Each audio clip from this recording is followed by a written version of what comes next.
আসসালামু আলাইকুম। আশা করি আপনারা সবাই ভালো আছেন। হ্যাংলা হেসেলে আপনাদের স্বাগতম। প্রত্যেক দিনে তো একই রকম রান্নাবাড়া করে আপনাদের দেখাই। আজকে আপনাদের আমি অন্যরকম একটা নাস্তা বানাই দেখাবো। তো আমি আমার নাস্তা বানানো শুরু করলাম। প্রথমে আমি ময়দা মেখে নিব। 1 কাপের মতো ময়দা নিয়েছি। কালো জিরা আর লবণ দিয়ে দিলাম। দিয়ে দিলাম সয়াবিন তেল 2 টেবিল চামচের মতো আমি রান্নার তেল নিয়েছি, সয়াবিন তেল। এখন আমি ময়দাটা মেখে নিব শুকনোয়।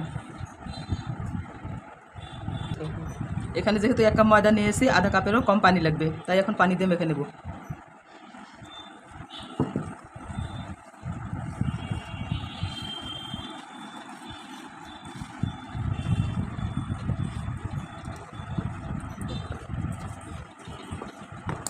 আমার ময়দা মাখা হয়ে গেছে, এখন রেখে দেবো আধা ঘন্টার জন্য। এখন আমি ডাল সেদ্ধ করে নেব, মসুরের ডাল। এখন আমি ডাল সেদ্ধ করার জন্য ডালটা ফ্রাই প্যানে দিয়ে দেবো। ডালটা দিয়ে দিলাম, ভিজে রেখেছিলাম।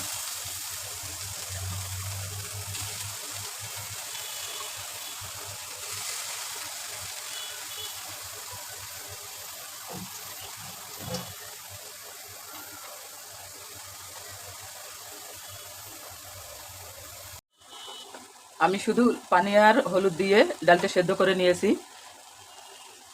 ডালপুরিতে ডালের বেশি কিছু মশলা দিতে হয় না, আমি এভাবেই বানাই। দিয়ে দিব স্বাদ মতো লবণ, শুকনো মরিচ ভাজা গুঁড়া দিয়ে দিব, আর দিব পেঁয়াজ বেরেস্তা।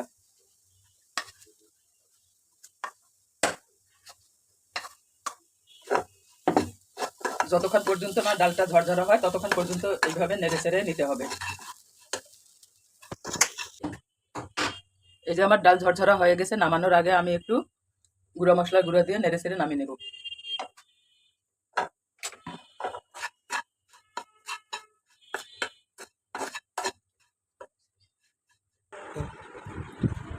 পুরির জন্য এখন আমি ময়দাটা বেলে নিব।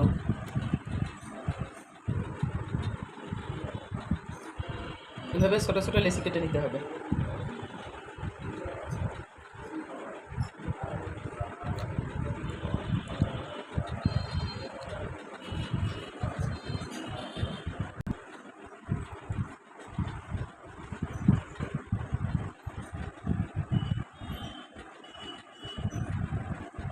এইভাবে ময়দাটা বেলে নিয়ে এইভাবে গোল গোল করে নিতে হবে পুর ভরাই দেওয়ার জন্য।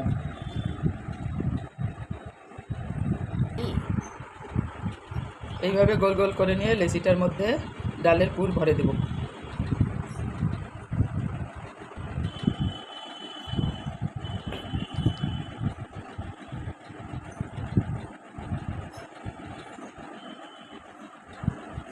আবারও এইভাবে রেখে দিব বেলার আগ পর্যন্ত।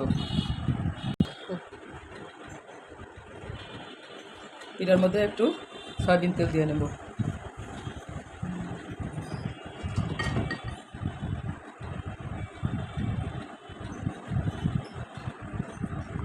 তারপরে ডালপুরিটা বেলে নেব।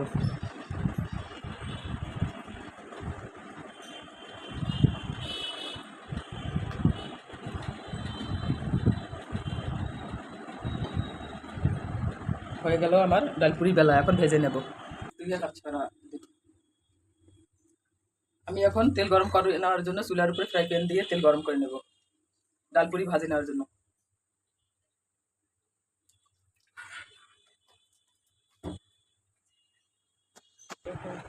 আমার পুরি বেলা হয়ে গেল, এখন ভেজে নিব। আমি এখন ফ্রাই প্যানে ডালপুরিগুলো ভেজে নিচ্ছি। এইভাবে আমি ডালপুরিগুলো একে একে ভেজে নেব। পুরি ভাজা হয়ে গেছে, এখন আমি তুলে নেব।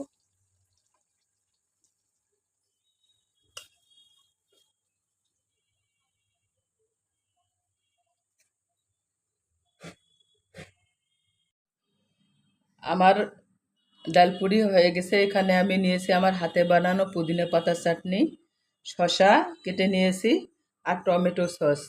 আপনারা কে কী দিয়ে পছন্দ করেন অবশ্যই কমেন্ট। দেখেন কতটা মুচমুচে হয়েছে। ডাল পুরি, এই যে ভেতরের ডালটা আপনারা চাইলেও বাসায় ট্রাই করতে পারেন। আর আমি এখানে পুদিনা পাতার না চাটনিটা নিজেই বানিয়েছি। যদি আপনারা দ্বিতীয়বার দেখতে চান তাহলে কমেন্টে অবশ্যই জানাবেন, আর আমি বানিয়ে দেখাবো আপনাদের। সবাই ভালো থাকেন, সুস্থ থাকেন। আল্লাহ হাফেজ। আমার পেজটিকে লাইক শেয়ার ফলো দিয়ে পাশে থাকবেন। আসসালামু আলাইকুম।